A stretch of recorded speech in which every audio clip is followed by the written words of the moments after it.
Assalamualaikum. Apa kabar teman-teman Seng Berlian? Tentunya pasti baik. Terima kasih sudah nonton di channel Seng Berlian kesayangan kalian. Mudah-mudahan tetap semangat menonton sampai habis. Jangan lupa subscribe, like, dan share, agar tidak ketinggalan video-video saya yang terbaru. Malam itu, di bawah lampu jalan yang redup, aku dan suamiku berdiri di depan mobil mewahnya, mobil yang dulu kubanggakan. Tapi kini hanya menjadi simbol pengkhianatannya. Cahaya bulan memantul di kap mobil hitam mengilap, seakan mengejek perasaan yang berkecamuk dalam hatiku. Sayang, aku mohon, maafkan aku. Suaranya bergetar, nyaris tenggelam oleh suara kendaraan yang melintas. Aku menatapnya tajam, berusaha mengendalikan emosiku. Lelaki yang dulu kucintai sepenuh hati ini kini berdiri di hadapanku. Dengan wajah penuh sesal. Rahangnya mengeras, matanya memerah, dan napasnya berat. Maaf, aku tertawa kecil, sinis. Setelah semua yang kau lakukan, kau pikir satu kata maaf cukup?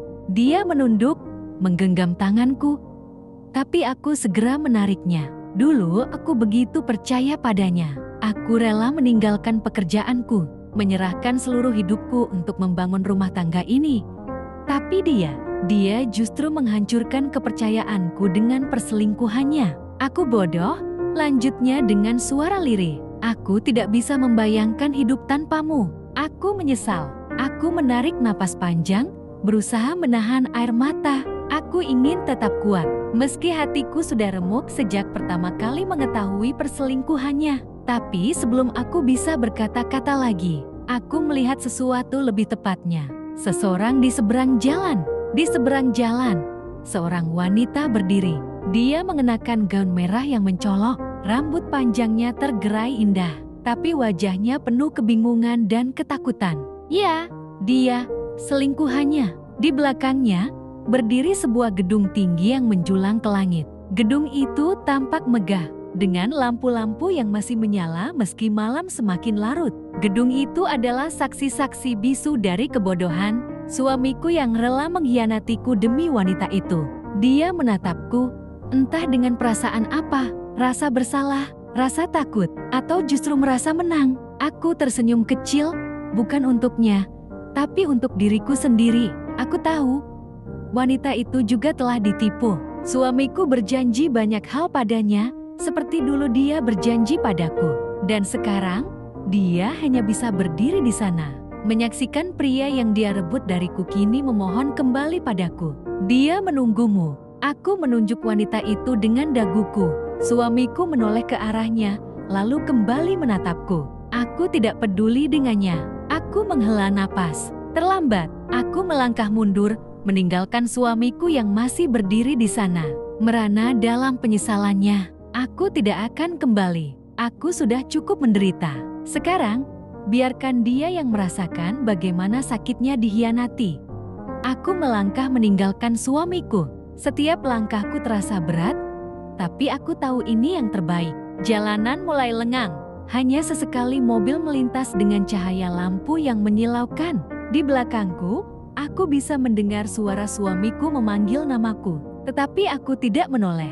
Hana, kumohon, jangan pergi. Suaranya putus asa. Aku menggigit bibir. Aku ingin mengatakan bahwa akulah yang dulu memohon agar dia tetap bersamaku, agar dia tidak berkhianat. Tapi dia tak pernah peduli pada air mataku saat itu. Sekarang, biarlah dia merasakan apa yang kurasakan. Di seberang jalan, wanita itu masih berdiri, tampak ragu. Aku menatapnya sebentar, lalu tersenyum tipis. Dia tampak bingung, seolah ingin berbicara, tapi tak berani. Mungkin dia juga baru menyadari bahwa dia hanyalah bagian dari permainan suamiku. Aku terus berjalan tanpa menoleh lagi. Mobil-mobil parkir berjajar di sepanjang trotoar. Udara malam yang dingin terasa menusuk, tapi itu lebih baik daripada dinginnya hati yang dikhianati. Aku merogoh ponsel dari dalam tas. Jemariku mengetik cepat, menghubungi seseorang yang telah lama menungguku. Aku sudah selesai di sini. Aku akan ke sana. Tak butuh waktu lama sebelum balasan masuk. Aku sudah menunggu. Aku akan menjemputmu. Aku tersenyum kecil. Ada kehidupan baru yang menungguku. Ada seseorang yang lebih menghargai dan mencintaiku tanpa Harus kusakiti dulu hatinya. Dan di belakangku, suamiku mungkin masih berdiri di depan mobil mewahnya, tenggelam dalam sesal yang tiada guna. Beberapa minggu berlalu sejak malam itu. Aku telah menemukan hidup yang lebih baik. Namun, aku mendengar kabar tentang suamiku, atau lebih tepatnya, mantan suamiku. Bisnisnya kacau, karirnya menurun. Teman-teman yang dulu selalu mengelilinginya mulai menjauh.